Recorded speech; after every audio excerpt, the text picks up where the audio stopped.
This video is covered under Section 107 of the Copyright Act of 1976. Allowance is made for fair use for purposes such as criticism, comment, news reporting, etc. But we can't just have people out here lying on protective orders. And that's, again, things that people use to save their lives. Really, Betty? Really? I'll let you continue.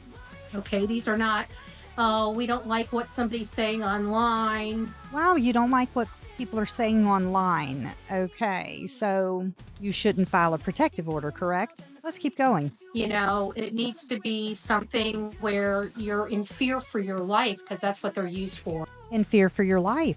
Wow. And I hope nobody that needs this process to work for them is disadvantaged because of this. Are you out here disadvantaging people, Betty? Let's continue. That's my hope. So anyways, we'll get through You really should get that throat looked at. Just saying. it. I don't want to talk too much about it, but just know that I'm here. We're going to continue to fight. We're going to fight. So this is what the docket looks like as of like now. Okay. So let's go over this. So if you go from the bottom up, I'll zoom in. These two things we already know about. This is from February 25th and March 5th. These were when QueenBee's attorney filed a subpoena to let her know, hey, it's discovery time. You've put this off long enough. Let's get this going. Well, then March 7th, she filed to continue, because that's what Betty does. She talks a lot of mad cash shit on the internet. You know, she's Miss Billy Badass, always has something to say. You know, she's smarter than everybody, better than everybody. She's not scared, blah, blah, blah. But then you look on dockets. And criminal case, this case, the injunction shit in Pennsylvania. It's just continuance, because she's scared. She doesn't want to face what she did. She doesn't want to, she doesn't really have any arguments. So it's just continue. So she tried to continue. And QueenBee's attorney on March 14th filed a notice of service of discovery documents. So he served her with, so this is proof that she was served with the paperwork, letting her know exactly what she's supposed to turn in, how she's supposed to turn it in, and the deadline for that. He laid it all out for her. Very, very straightforward, easy to follow instruction. And then she had 2 weeks. She did not turn anything in, didn't even Doesn't surprise me. respond, apparently. And then on March 26th, a motion to compel set for April 9th at 2 p.m. in courtroom 202. And this is Central Time because of where it is in Illinois. Okay. Yep. And so then on the same day, he also filed a motion to compel Griffin to respond to discovery, because I know, shocker, Betty claims that she has all this evidence. She claims that she's ready to fight the good fight. You know, she's doing the Lord's work. But then when it actually comes to actually doing it or doing something, she has nothing to show. She doesn't want to do it because she knows that she's a liar, and she knows that she has nothing to say. I agree. So she is not complying. He filed a motion to get her to reply. Then he noticed up his hearing, something that Betty still doesn't seem to understand how to do it or when to do it, whatever. So that was March 27th. And then March 31st, notice of change of information filed by Andrea. So Betty got all bad as shape. She got really upset that a lawyer was doing his job. I know, shocker. But a lawyer does his job, and then she gets mad. Okay.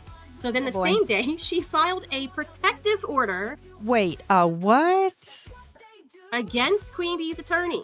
Against her attorney? Against the attorney. So the attorney sends her the discovery paperwork and says, here, this is the law in Illinois. This is what is required for discovery in this type of case. This is the deadline. This is the format you're supposed to put it in. And serves her with it because Betty is pro se. That's right. So the judge has already asked her to knock it off and work with him if she wants to be pro se. So what does she do? She files a motion for a protective order. A protective order against QueenBee's attorney. So according to Betty, this would mean that she would have to be in fear for her life from QueenBee's attorney. Wow, Betty. Against the attorney and files that have him sanctioned because he's simply doing his job and following the law in that state. This right here, this tells me that she knows that she's lost. This is just to be a bitch. And if this doesn't show Totally. the judge abuse of process, I don't know what will. Now, I don't either. remember, if you guys have been around, and for those that are new, it was, I don't know, maybe 6 months ago. Actually, no, it was maybe 2 years ago, maybe Yeah, a it's year been a and a half. while. It was a long time ago. I don't know the exact date. Betty actually tried to file a protective order against Queen, which Yes, is she also did. ridiculous. And of course, the judge threw it out. It was And thrown out. I don't see why the judge is not going to throw this out. I mean, this is ridiculous, you know. So this Totally. goes along ridiculous. with the email exchanges that we've all seen in these filings, where the attorney was like, "Listen, we need to proceed in this case. You know, how would you like to do that?" He's just simply doing his job, and then Yep. she gets mad and is like, "How dare you email me? This is harassment and stalking." Well, Betty, I love this for you. You're throwing a hissy fit because the lawyer's doing his job. And apparently that makes you, in your words, in fear for your life to the point of needing a protective order. Nice. So she's the one who decided to start this whole thing to begin with. That's right. She's the one who decided to sue QueenBee, and she's the one who decided to do all of this pro se. And That's then right, she wants to did. say that the attorney trying to work with her as a pro se litigant, and both the attorney and the judge has been very patient, way more patient than I Yeah, would have they ever have. been myself. Okay. She Way says more that that's patient. harassment and stalking. And so, of course, the judge was like, that's bullshit. I think the judge even told her, "I'm not here to babysit you. You need to Yeah. work with him. You need to work together. This is ridiculous. I agree. This is part of the normal process of a civil case like this." Yeah. So here she is wasting the court's time, wasting Totally a waste taxpayer of money, time. pulling some shit like this. So this is Not only is it a waste of taxpayer money, but it's also a waste of QueenBee's money because every single time she files something, it costs QueenBee even more money to pay her attorney fees. Just saying.